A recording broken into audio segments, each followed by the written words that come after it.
ஆரோக்கியமான வாழ்க்கைக்கு Aaravil health mix auraville.in வெப்சைட்ல இருந்து வாங்கலாம். இந்த ஒரு பறவை தான் ஒரு மிகப்பெரிய நகரம் கடலுக்குள்ள மூழ்காம இருக்கிறத தடுக்க போகுது அப்படின்னு சொன்னா நீங்க நம்புவீங்களா? நம்பி தான் ஆகணும் அப்படின்னு இந்தோனேஷியாவில் சொல்கிறாங்க. என்ன பிரச்சனைன்னு இந்த ஒரு வீடியோவை பார்த்தாலே உங்களுக்கு புரியும். இப்போ இந்தோனேஷியாங்கிறது இந்தியாவுக்கு கிழக்கு பக்கமாக இருக்குது. அதோடைய தலைநகரமான ஜாகர்த்தாவில் அதோடைய கடற்கரை பகுதிகள் தான் இந்த நிலைமையில் இருக்குது. இப்போது அந்த பக்கம் இருக்கிறது எல்லாமே ஜாகர்த்தாவுடைய ஊர், இந்த பக்கம் இருக்கிறது எல்லாமே கடல். இந்த ரெண்டையுமே தடுத்து நிறுத்துறதுன்னு பார்த்தோம்னா நடுவில் இருக்கக்கூடிய அந்த கடல் சுவர் தான். ஒருவேளை இந்த சுவர் இல்லாமல் போச்சுன்னா ரொம்ப சாதாரணமாக எல்லா நாட்கள்லையுமே கடல் தண்ணி ரொம்ப ஈஸியாக ஊருக்குள்ளே வந்து அப்படியே எல்லா இடத்தையும் தண்ணி ஆகிடும். இது போக பெரிய அளவுக்குள்ள மழை பெஞ்சு ஒரு புயல்லாம் வந்துச்சு அப்படின்னா ரொம்ப அதிகமான கடல் தண்ணி அப்படியே ஊருக்குள்ள வந்து ரொம்ப அதிகமான சேதத்தை இது வரைக்கும் நிறையவே ஏற்படுத்தியிருக்கு. நிறைய பேர் இறந்து போயிருக்காங்க, பெரிய அளவில் பொருள் செலவு ஏற்பட்டிருக்கு. இந்த மாதிரி நிறைய பிரச்சனைகளை இது ஏற்படுத்த வாய்ப்பு இருக்கு. இந்த நிலைமை இப்படியே தொடர்ந்து போயிட்டே இருந்துச்சுன்னா 2050க்குள்ள அந்த நகரத்தோட பெரும்பகுதி எப்பயுமே தண்ணிக்குள்ள இருக்கிற மாதிரி தான் ஆயிரும் அப்படின்னு நிபுணர்கள் கணிக்கிறாங்க. அப்போ இதை எப்படியா சரி பண்ணணுமே அப்படின்னு யோசிக்கும் போது தான் இந்தோனேஷியாக்காரங்க ஒரு பறவையோட உதவியை நாடிருக்காங்க. பறவையா? ஒரு பறவையால் எப்படி ஊருக்குள்ளே கடல் தண்ணி வரதை தடுத்து நிறுத்த முடியும்? இப்போது மற்ற ஊர்களை பொறுத்த வரைக்கும் கடல் தண்ணி ஊருக்குள்ளே வரதுக்கு ஒரு பொதுவான காரணம் சொல்லுவாங்கல்ல, அதாவது கடல் மட்டம் அதிகமாகிடுச்சு அதாவது தண்ணி ஊருக்குள்ளே வருதுன்னு. ஆனால் இங்கே அதை தாண்டியும் ரொம்ப முக்கியமான ஒரு விசித்திரமான காரணம் சொல்கிறாங்க. அது என்ன? அந்த பிரச்சனையை தடுக்கிறதுக்காக இந்த பறவை எப்படி உதவ போகுது, இதில் என்ன மாதிரியான தொழில்நுட்பங்களை பயன்படுத்த போகிறாங்க, இது எல்லாத்தையும் பற்றி தான் இன்றைக்கி நம்ம ஸ்ட்ரீட் லைட் வீடியோவில் பார்க்க போகிறோம்.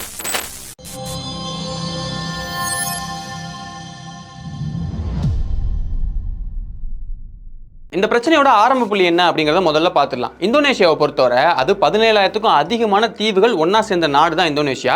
அதில் ஜாவான்னு ஒரு தீவு இருக்குது. அந்த தீவில் தான் இந்தோனேஷியாவோட தலைநகரமான அந்த ஜாகர்த்தாங்கிற அந்த நகரம் இருக்குது. இப்போது அந்த ஜாகர்த்தாவை பொறுத்த வரைக்கும் இயற்கையாகவே அங்கே 13 ஆறுகள் ஓடிக்கிட்டு இருக்கு. இவ்வளோ ஆறுகள் ஓடுறதுனால அந்த நிலப்பகுதியே ஒரு மாதிரி சதுப்பு நிலம் மாதிரி கொஞ்சம் அப்படியே வளவள கொல அந்த மாதிரியான நிலமாக தான் இருந்திருக்கு. தரைக்கு கீழேயுமே களிமண் தான் அதிகமாக இருந்திருக்கு. அதனால் காலங்காலமாகவே அங்கே வாழக்கூடிய மக்கள் வந்து அந்த நிலத்துக்கு ஏற்ற மாதிரியான கட்டடங்களாக கட்டி தான் அப்படியே வாழ்ந்துட்டு இருக்காங்க. ஆனால் காலம் ஆக ஆக அந்த நகரம் தான் தலைநகரம் ஆயிடுச்சு இல்லையா? அதனால இந்த அர்பனைசேஷன் அதாவது நகரமயமாக்கல் அங்கே ரொம்ப அதிக தீவிரமாக நடந்திருக்கு. எந்த அளவுக்கு தீவிரமானா இங்கே டாப் ஆங்கிள்லேருந்து அந்த நகரத்தை பார்த்தீங்கன்னா என்னடா தரையவே காணா, ஃபுல்லாக கான்கிரீட் கட்டிடமாக இருக்குது அப்படின்னு சொல்கிற அளவுக்கு கட்டிடங்களாக ஃபுல்லாக நிறைஞ்சு அப்படியே வலியுது. அதுக்கேற்ற மாதிரி மக்கள் தொகையும் தொடர்ந்து அங்கே அதிகமாகிட்டே போகுது. அது களிமண் தரை தானே, அதனால அதுமாதிரி லோடு அதிகமாக ஆக அந்த தரை கொஞ்சம் கொஞ்சமாக உள்ளே போக ஆரம்பிச்சிருக்கு. இது ஒரு காரணம் தான். இதோட ரொம்ப முக்கியமான ஒரு காரணம் இருக்குது. அதுதான் நிலத்தடி நீர். என்னன்னா அங்கே மக்கள் தொகை ரொம்பவே அதிகமாகிட்டே போகுது. மக்கள் தொகை அதிகமாகச்சுன்னா ஆட்டோமேட்டிக்காக அவங்க தண்ணி எடுத்து குடிக்க ஆரம்பிப்பாங்க. நிலத்தடி நீர் தான் பயன்படுத்த போகிறாங்க. அப்படி எடுக்க எடுக்க என்ன ஆகுதுன்னா கீழே தரையில் இருக்கக்கூடிய அந்த தண்ணியுமே கொஞ்சம் கொஞ்சமாக குறைய ஆரம்பிக்குது. ஒரு பக்கம் மேலேருந்து அதிகமான லோடை தொடர்ந்து கொடுத்துக்கிட்டே இருக்கும், இன்னொரு பக்கம் கீழே தரையிலேருந்து தண்ணியை தொடர்ந்து எடுத்துக்கிட்டே இருக்கும். ஏற்கனவே அது களிமண் தரை தான் அப்படிங்கிறதுனால தண்ணி எடுக்க எடுக்க அது ஆட்டோமேட்டிக்காக ஈஸியாக உள்ளே போக ஆரம்பிச்சிடும். அதனால அந்த மொத்த நிலப்பகுதியுமே கொஞ்சம் கொஞ்சமாக உள்ளே போயிட்டே இருக்கு. இது எந்த அளவுக்கு உள்ளே போகுதுன்னா நிறைய இடங்கள்ல ஒவ்வொரு வருஷமுமே 1 சென்டிமீட்டர் அப்படிங்கிற அளவுக்கு உள்ளே போயிட்டு இருக்கு. ஒரு சில இடங்கள்ல எல்லாமே ரொம்ப ரொம்ப அதிகமாக ஒவ்வொரு வருஷமும் 25 சென்டிமீட்டர் அப்படிங்கிற அளவுக்கு ரொம்ப வேகமாக உள்ளே போயிட்டு இருக்கு. அதனால நிறைய இடங்கள் கடல் மட்டத்துக்கு கீழே போக ஆரம்பிச்சு கடல் தண்ணி ரொம்ப ஈஸியாக ஊருக்குள்ளே வர ஆரம்பிச்சிருக்கு. இது சரி பண்ணணும் அப்படிங்கிறதுக்காக ஆரம்ப காலத்தில் அவங்க கடல் சுவரை சுற்றி அப்படியே கட்ட ஆரம்பிச்சிருக்காங்க எங்கெங்கெல்லாம் தேவையோ. ஆனால் அப்படி கட்டினாலுமே கூட சாதாரண நேரங்கள் தண்ணி உள்ளே வரதை தடுத்துரும். ஆனால் மற்ற நேரங்களில் அதாவது அந்த புயல்லாம் வருது இல்லையா, அந்த மாதிரி நேரங்களில் ரொம்ப அதிகமான கடல் தண்ணி சீற்றத்தோட உள்ளே வர ஆரம்பிச்சு பெரிய அளவில் நான் வீடியோட ஆரம்பத்திலே சொன்ன மாதிரி நிறைய பொருட்சேதத்தையும் உயிர் சேதத்தையும் ஏற்படுத்திருக்கு. அப்போ இது எப்படியா சரி பண்ணணுமே அப்படின்னு சொல்லிட்டு என்ன யோசிக்கிறாங்கன்னா கீழே தண்ணி எடுக்கிறதுனால தான் இன்னும் ரொம்ப அதிகமான வேகத்தில் அது உள்ளே போகுது. அப்போ அதை எப்படியாவது குறைக்கணும் அப்படின்னு சொல்லிட்டு சட்டங்கள் ஏற்றுறாங்க. அதாவது யாருமே வந்து லைசன்ஸ் இல்லாமல் தண்ணி எடுக்கக்கூடாது, அதே மாதிரி இல்லீகல் பம்ப்ஸ் இருந்துச்சுன்னா அதையுமே க்ளோஸ் பண்ணணும், கவர்மெண்ட் தான் யாருக்கு எவ்வளோ தண்ணி வேணுமோ அதை கொடுப்பாங்க அப்படின்னு சொல்லி நிறைய விஷயங்களை அவங்க இம்ப்ளிமெண்ட் பண்ணுறாங்க. ஆனால் இது அந்த பிரச்சனையை குறைக்கல, அதிகமாக தான் ஆக்கியிருக்கு. அது எப்படி அப்படின்னு யோசிச்சிங்கன்னா அதுக்கான பதில் இப்போ இல்லை, 300-400 வருடங்களுக்கு முன்னாடி இருக்கு. என்னன்னா அந்த சமயத்தில் அதாவது 16-15 அந்த நூற்றாண்டுல எல்லாமே இந்த நம்ம பிரிட்டிஷ்காரங்களாம் நம்ம இந்தியா ஆட்சி பண்ணாங்க இல்லையா, அதே மாதிரி தான் ஐரோப்பாக்காரங்க இந்த இந்தோனேஷியா தீவுகளுக்கும் வந்து சேர்ந்திருக்காங்க. அதுல குறிப்பா டச்சுக்காரங்க தான் இந்த இந்தோனேஷியா நிலப்பகுதி அந்த தீவுகள் எல்லாத்தையுமே ஆட்சி பண்ண ஆரம்பிச்சிருக்காங்க. அப்படி ஆட்சி பண்ணும்போது அவங்களுக்கு நல்லா தெரியுது இந்த மாதிரி நிறைய ஆறுகள் ஓடிட்டு இருக்கு. அப்ப அந்த ஆறுகளுக்கு ஏற்ற மாதிரியான டிரான்ஸ்போர்ட் ஃபெசிலிட்டி இருக்கிற மாதிரியான ஒரு நகரத்தை உருவாக்கலாம் அப்படின்னு சொல்லிட்டு ஏற்கனவே இருந்த அந்த நகரத்தை அழிச்சிட்டு இவங்க புதுசா ஒரு நகரத்தை நிர்மாணிக்கிறாங்க. அப்படி நிர்மாணிக்கும் போது தண்ணி தானே அதிகமாக ஓடிட்டு இருக்கு, அதனால கால்வாய்களை வச்சு டிரான்ஸ்போர்ட் போற மாதிரியான நகரத்தை உருவாக்கலாம் அப்படின்னு சொல்லி ஒரு நகரத்தை உருவாக்கிட்டாங்க. ஆனா என்ன பண்ணிட்டாங்கன்னா அந்த மாதிரி உருவாக்கும் போது எல்லாருக்குமே சரிசமமா எல்லா டிரான்ஸ்போர்ட் டிரான்ஸ்போர்ட் போய் சேர்ற மாதிரி தானே உருவாக்கணும். அப்படி உருவாக்காம அவங்க அதிகமாக வாழக்கூடிய பகுதிகள் எல்லாத்துலேயுமே டிரான்ஸ்போர்ட் கரெக்டாக இருக்கிற மாதிரி, எல்லா ஆக்சசிபிலிட்டிஸும் கரெக்டாக இருக்கிற மாதிரி அவங்க உருவாக்கிட்டாங்க. அதுவே மற்றவங்க வாழக்கூடிய பகுதிகளில் கரெக்டான ஆக்சசிபிலிட்டி, கரெக்டான டிரான்ஸ்போர்ட் இது எதுவுமே இல்லாத மாதிரி அவங்க வடிவமைச்சிட்டாங்க. கரெக்டாக சொல்லணும்னா, இப்போ நீங்கள் ஒரு பெரிய நகரத்தை எடுத்துக்கிட்டீங்கன்னா அங்கே அப்பார்ட்மெண்ட், இந்த பணக்காரங்க வசிக்கக்கூடிய பகுதி, அதே மாதிரி இந்த ஹைரைஸ் பில்டிங்ஸ் இதெல்லாம் இருக்கக்கூடிய இடங்கள் எல்லாமே கொஞ்சம் ஆக்சசிபிலிட்டி அதிகமாக இருக்கும், ரோட் நல்லா இருக்கும், ட்ரைனேஜ் சிஸ்டம் நல்லா இருக்கும், எல்லாமே கரெக்டாக இருக்கும். அதுவே நீங்கள் இந்த பக்கம் சேரி பகுதிகளுக்கோ இல்லைனா டப்பாவோ நம்மளாம் வீடு கட்டி வச்சிருப்போம் இல்லையா, அந்த மாதிரி இருக்கக்கூடிய இடங்கள்லாம் நீங்கள் பார்த்தீங்கன்னா தண்ணி ஈஸியாக போயிட்டு வர்றது, ட்ரைனேஜ் சரியாக இருக்காது, இந்த மாதிரியான பிரச்சனைகள் இருக்கக்கூடிய ஒரு பகுதியாக அந்த இடம் வந்து வடிவமைக்கப்பட்டிருக்கும். அதே தான் இவங்க 300-400 வருடங்களுக்கு முன்னாடி அந்த தலைநகரிலே பண்ணிட்டாங்க. இப்போ அவங்க பண்ணதுக்கு அப்புறமா அதே சிஸ்டம்லேயே அந்த நகரம் கொஞ்சம் கொஞ்சமாக அப்படியே உருவாக ஆரம்பிச்சு இப்பயுமே அதை பேசிஸாக வச்சு தான் அந்த நகரத்தை மொத்தமாக உருவாக்கி வச்சிருக்காங்க. இப்படி இருக்கிறதுனால அரசாங்கமே தண்ணி கொடுக்குறாங்கன்னு சொன்னேன் இல்லையா, அப்படி கொடுக்கறதுமே இந்த ஹைரைஸ் பில்டிங்ஸ், இந்த அப்பார்ட்மெண்ட், இந்த மாதிரி அதிகமான வசதி படைச்சவங்க இவங்களுக்கு தான் தண்ணிக்கு ரொம்ப கரெக்டாக போய் சேர்ந்துருக்கு. அதுவே இந்த பக்கம் வாழக்கூடிய மக்களுக்கு சரியான தண்ணி வசதி போய் சேரல, அவங்களுக்கு தேவையான தண்ணியும் கிடைக்கல. அப்போ அவங்க என்ன பண்ணுவாங்க, ஆட்டோமேட்டிக்காக இல்லீகல் பம்ப்ஸை போட்டு நிறைய தண்ணி எடுக்கிறது, இந்த மாதிரியான விஷயங்களை அதிகமாக பண்ண ஆரம்பிச்சிட்டாங்க. அப்படி இல்லீகலாக எடுக்கும் போதுமே தேவைக்கான தண்ணியை மட்டும் எடுக்காம இன்னும் அதிகமான தண்ணி எடுத்து, ஏன்னா இல்லீகலாக எடுக்கும்போது அதை வந்து அரசாங்கத்துக்கே தெரியாமல் வேற யாருக்காவது விற்று அது இன்னும் அதிகமாக காசு பார்க்கலாம் இல்லையா, அந்த மாதிரி விற்கலாம் அப்படின்னு சொல்லிட்டு அந்த இல்லீகல் பம்ப்ஸில் இன்னும் அதிகமான தண்ணியை தொடர்ந்து எடுக்க ஆரம்பிச்சிருக்காங்க.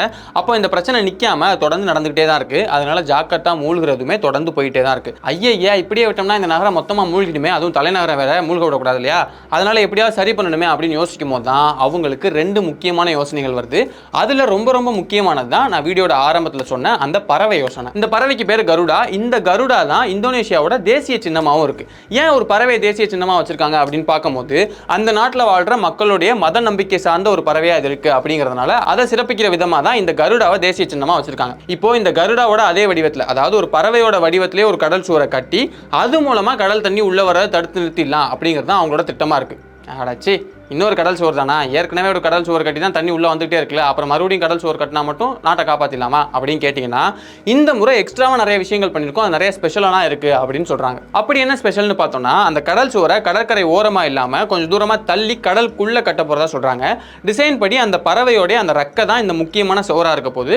அந்த சுவரோட நீளமே 30 கிலோமீட்டருக்கு மேலே இருக்க போகுது அப்படின்னு சொல்கிறாங்க. அதுக்கப்புறமா சுவருக்கு இந்த பக்கமாக அங்கே ஃபுல்லாக மண்ணெல்லாம் கொட்டி 17 பெரிய செயற்கை தீவுகளை புதுசாக உருவாக்க போகிறோம். அந்த தீவுகளில் மக்கள் வாழ்றதுக்கு தேவையான கட்டிடங்கள், அதுக்கப்புறம் தொழில்துறைக்கு தேவையான விஷயங்கள் இதெல்லாமே இருக்கிற மாதிரியான புது புது நகரங்களை உருவாக்க போகிறோம் அப்படின்னு சொல்கிறாங்க. இதில் ரொம்ப முக்கியமாக 13 ஆறுகள் அந்த நகரம் வழியாக வந்து கடலில் சேருது இல்லையா, அப்படி சேரக்கூடிய அந்த இடத்துல எல்லாமே அது கடலில் டேரெக்டாக சேராமல் தடுத்து நிறுத்து அங்கே நீர்த்தேக்கம் மாதிரி அமைச்சு, அதாவது லகுன்ஸ் மாதிரி அமைச்சு அந்த தண்ணி எல்லாத்தையும் சேகரித்து வைக்க போகிறோம். அந்த தண்ணியை தான் மக்களுக்கு சுத்திகரித்து குடி தண்ணியாக கொடுக்க போகிறோம், நல்ல தண்ணியாக கொடுக்க போகிறோம் அப்படின்னு சொல்கிறாங்க. இந்த ப்ராஜெக்ட்டுக்கு மொத்தமாக 40 பில்லியன், அதாவது இந்திய காசில் பார்த்தோம்னா 350 கோடி வரைக்கும் செலவாகும் அப்படிங்கிற மாதிரி தெரிய வருது. இதெல்லாம் பண்ணி முடிக்கும் போது இப்போ இப்படி இருக்கக்கூடிய இந்தோனேஷியா பின்னாடி இப்படி மாறிடும் அப்படின்னு சிவாஜி பட ரஜினி மாதிரி சொல்லியிருக்காங்க. ஆஹா, டிசைன் நல்லா இருக்கு, தொழில்நுட்பங்களும் நல்லா இருக்கு, அப்போ இது எப்படியே கரெக்டாக பண்ணோம்னா அந்த இடத்துல எல்லா பிரச்சனையும் சரியாயிரும்ல அப்படின்னு யோசிச்சிங்கன்னா அங்கே தான் அதுக்கு சில எதிர்ப்புகளுமே இருக்கு. ஏன் அப்படின்னா, இப்போ அதை நீங்கள் கடலில் தான் கட்ட போறீங்க, அந்த கடல் பகுதியில் மீன் பிடிக்கக்கூடிய மக்கள் நிறைய இருப்பாங்க. அப்போ அந்த மக்களுடைய வாழ்வாதாரத்தை அது பெரிய அளவில் பாதிச்சிடும் அப்படிங்கிறதுனால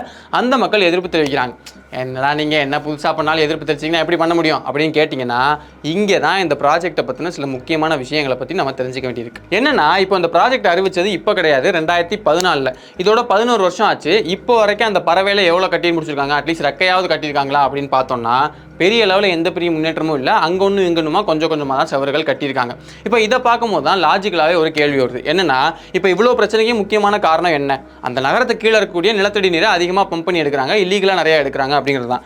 அப்போ அந்த இல்லீகல் பம்ப்ஸ் எல்லாத்தையும் முற்றிலுமாக பேன் பண்ணிட்டு அந்த மக்கள் யாரெல்லாம் இல்லீகல் பம்ப்ஸ் மூலம் தண்ணி எடுக்கிறாங்களோ அவங்களுக்கு தேவையான நல்ல தண்ணியெல்லாம் கொடுத்துட்டோம்னா இது மூழ்கிறதே கொஞ்சத்தை நிப்பாட்டலாம் இல்லையா?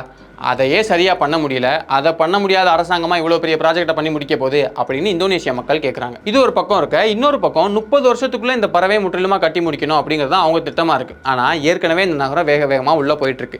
இப்படி இருக்கும்போது 30 வருஷம் கழிச்சு தான் நீங்கள் கட்டி முடிப்பீங்க அப்படின்னா இந்த நகரெல்லாம் இன்னும் ரொம்ப அதிகமாக மூழ்க ஆரம்பிச்சு நிறைய இடங்கள் மக்கள் வாழவே முடியாத ஒரு இடமா ஆயிரும்ல. அப்போ அந்த நேரத்தில் நீங்கள் அதை கட்டி முடிச்சா என்ன, கட்டி முடிக்காட்டினா என்ன அப்படிங்கிற ஒரு கேள்வியும் இருக்குது. ஜாக்கர்த்தால அவ்வளோ பெரிய பிரச்சனை இருக்குது, அதை எப்படிலாம் சரி பண்ண நினைக்கிறாங்க அப்படிங்கிற ஒரு பக்கம் இருந்தாலும் இன்னொரு பக்கம் பக்கம் இந்த வீடியோ மூலமாக நமக்கு புரிய வரது ரொம்ப முக்கியமான ஒரு விஷயம் தான். என்னன்னா டவுன் பிளானிங் அப்படிங்கிறத ஆரம்பத்துலேருந்தே சரியாக பண்ணாமல் போயிட்டோம்னா அதுக்கப்புறமா இப்படி பண்ணால் சரியாயிடும் அப்படி பண்ணால் சரியாயிடும் அப்படின்னு நம்ம என்ன தான் திட்டமிட்டாலுமே அதை 100% கரெக்டாக பண்ணி முடிக்கவே முடியாது. ஏன்னா இதே மாதிரி ஒரு விஷயம் நெதர்லாண்டில் நடந்துச்சு. அதை பற்றி நம்ம ரொம்ப டீட்டெயிலான வீடியோ பார்த்தோம். இப்போ ஷார்ட்டாக பார்க்கணும்னா நெதர்லாண்டில் இயற்கையாகவே அது வந்து கடல் மட்டத்துக்கு கீழே தான் இருந்துச்சு. அப்படிங்கிறதுனால ரொம்ப சீக்கிரமாகவே கடல் தண்ணி ஊருக்குள்ளே வருது, வெள்ளம் வந்துச்சுன்னா பெரிய அளவில் மக்கள் அதிகமாக இறந்து போகிறது, இந்த மாதிரி நிறைய பிரச்சனைகள் இருந்துகிட்டே இருந்துச்சு.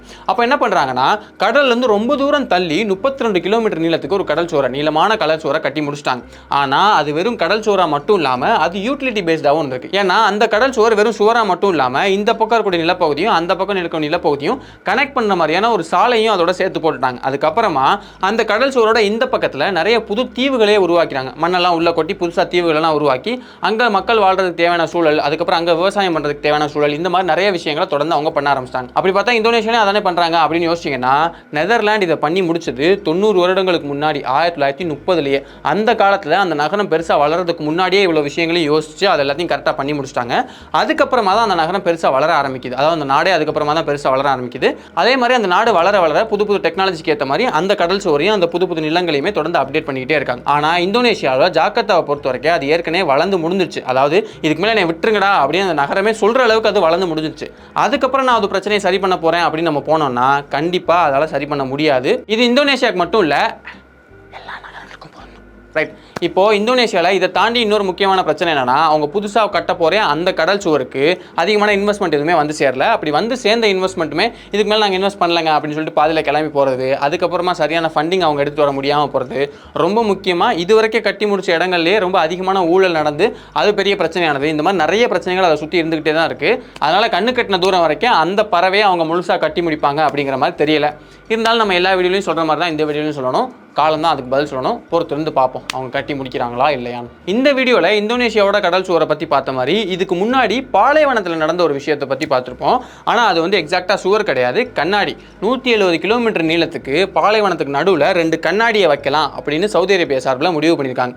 எதுக்காகயா அப்படின்னு கேட்டோம்னா அந்த 2 கண்ணாடிகளுக்குள்ளே தான் ஒரு பெரிய நகரத்தையே உருவாக்க போகிறோம் அப்படின்னு அவங்க சொல்லியிருக்காங்க. கேட்க நல்லா இருக்கும். அந்த அனிமேஷன்லாம் பார்த்தோம்னா ஏதோ ஹாலிவுட் படங்களில் பார்க்குற மாதிரியெல்லாம் இருக்கும். இல்லை நல்லா இருக்கே, நிஜமாலே சாத்தியமா அப்படின்னு கேட்டோம்னா ரியாலிட்டி அப்படின்னு ஒன்று வரும்போது தான் அதோடைய பதில் நமக்கு தெரியும். இது வரைக்கும் சவுதி அரேபியா அவங்க சொன்ன மாதிரியான விஷயங்களை கட்டி முடிச்சாங்களா, இல்லை இது வரைக்கும் எவ்வளோ கட்டியிருக்காங்க, இன்னும் இந்த ப்ராஜெக்ட்டில் என்னென்னலாம் ஸ்பெஷலாக இருக்குது அப்படிங்கிறத பற்றி ரொம்ப டீட்டெயிலான வீடியோ பண்ணியிருப்போம். அந்த வீடியோ நீங்கள் பார்க்கணும்னு நினச்சிங்கன்னா அந்த வீடியோக்கான கார்டு நான் சைடில் கொடுக்குறேன். அதை கிளிக் பண்ணி நீங்கள் அந்த வீடியோ கூட பார்க்கலாம். இன்னொரு நாள் இன்னொரு வீடியோவில் சந்திக்கிறேன்.